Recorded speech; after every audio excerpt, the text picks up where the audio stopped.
Assalamualaikum warahmatullahi wabarakatuh. Halo teman-teman, ketemu lagi dengan saya di channelnya Kang Aris. Bagaimana kabar teman-teman semua? Semoga sehat selalu ya.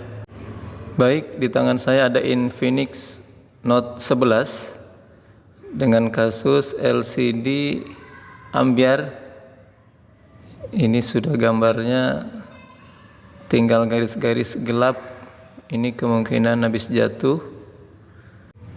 Kebetulan ini yang punya anak sekolah, jadi saya sering sekali menjumpai LCD dalam keadaan pecah. Nah, coba lihat teman-teman, ini juga sudah ngangkat, kemungkinan kena benturan keras, maka ini sudah wajib diganti ya LCD-nya. Oke, yang pertama kita lepas dulu back covernya. Kebetulan di sini sepertinya ngangkat teman-teman.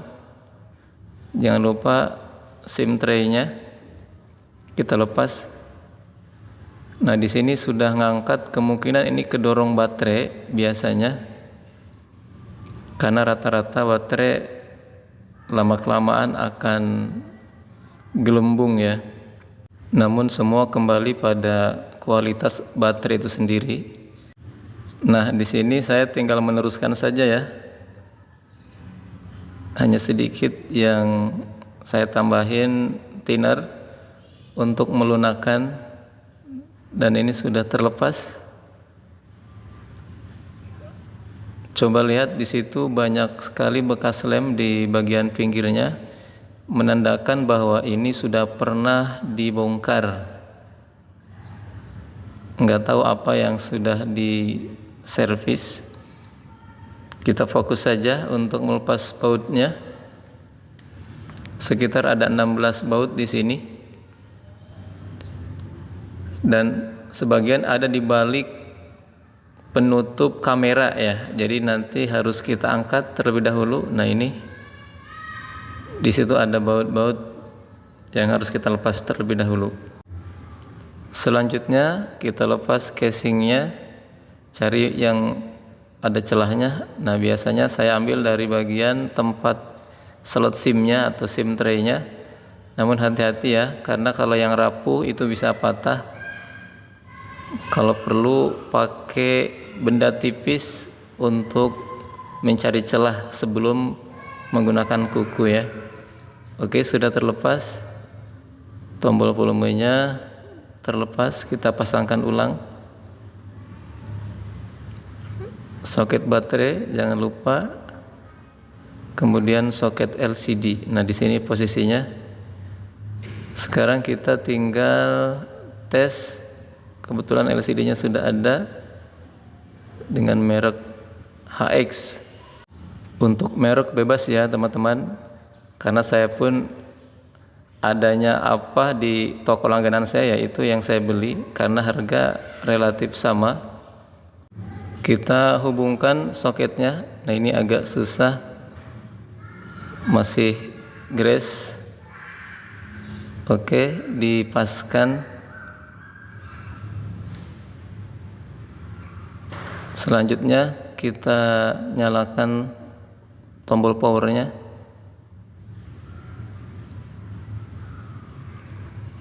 Jadi sebelum kita lem, wajib hukumnya ya, kita ngetes fungsi dari LCD itu sendiri. Jangan sampai kerja dua kali.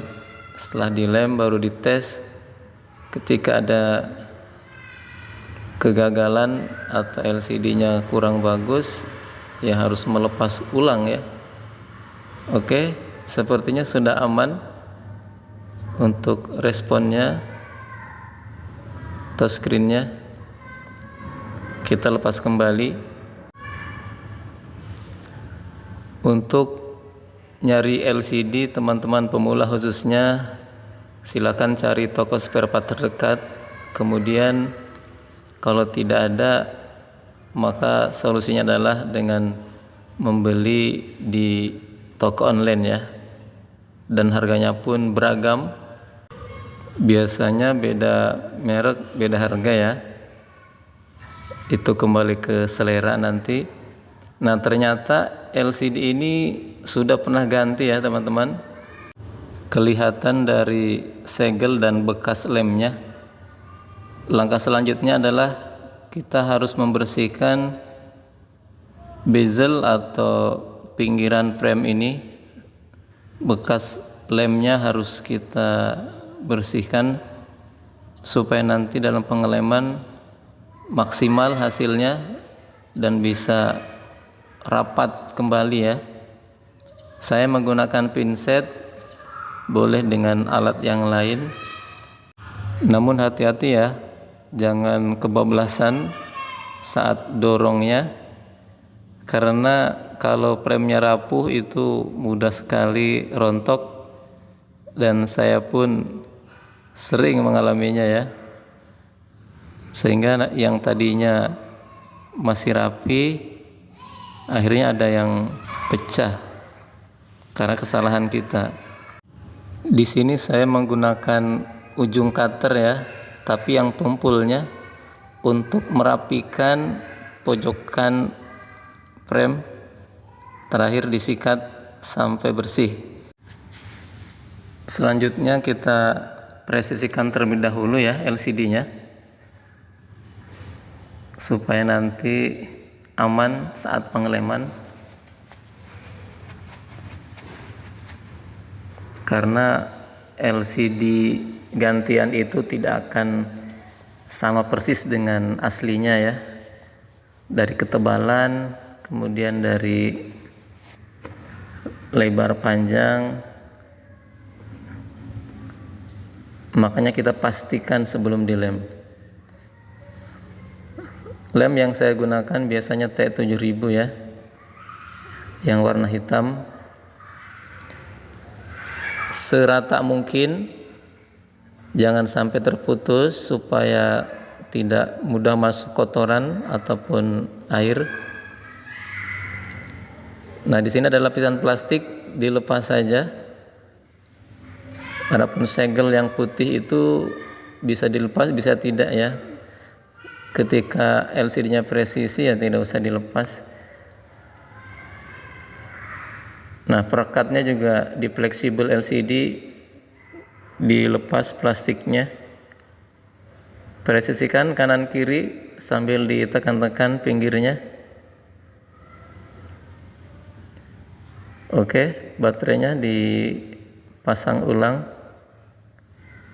Lemnya masih kuat ya, jadi tanpa masang perekat lagi. Langsung kita tes kembali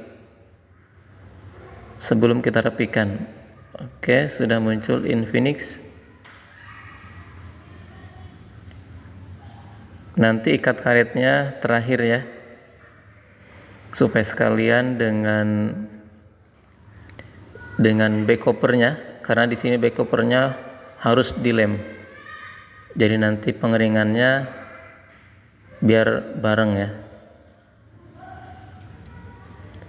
Jangan terlalu tekan ya saat memasang casing belakang, karena kualitas LCD bawaan dengan KW itu sangat berbeda. Oke, sudah aman. Tinggal kita pasang kembali baut-bautnya. Sekedar informasi, HP ini rilis sekitar Desember 2021 ya. Layarnya sudah lebar 6,7 inci. Memorinya ada yang 4/64, 4/128, dan 6/128 GB. Layarnya sudah AMOLED. Kamera belakang 50 megapiksel, kamera depannya 16 megapiksel. Untuk chipsetnya MediaTek Helio G88. Baik teman-teman, di sini jangan lupa dibersihkan juga sisa-sisa lem yang ada di backdoornya ya, atau back covernya. Terakhir kita pasang ulang lemnya. Sama ya, menggunakan lem LCD. Jangan pakai lem Alteco. Oke, dirapatkan kembali sambil ditekan-tekan. Terakhir kita keringkan dengan menggunakan karet gelang. Ketika ada lem yang keluar dari pinggir premnya, langsung diusap saja ya teman-teman sebelum mengering. Untuk jumlah karet silakan menyesuaikan dengan kebutuhan. Saya biarkan kurang lebih setengah jam. Dilihat juga ya, tergantung dari kepresisian LCD-nya. Kalau sudah presisi 15 menit cukup ya. Baik, terima kasih banyak teman-teman sudah meluangkan waktu, semoga bermanfaat. Berusaha jujur, karena di balik kejujuran ada banyak sekali kebaikan dan keberkahan. Assalamualaikum warahmatullahi wabarakatuh.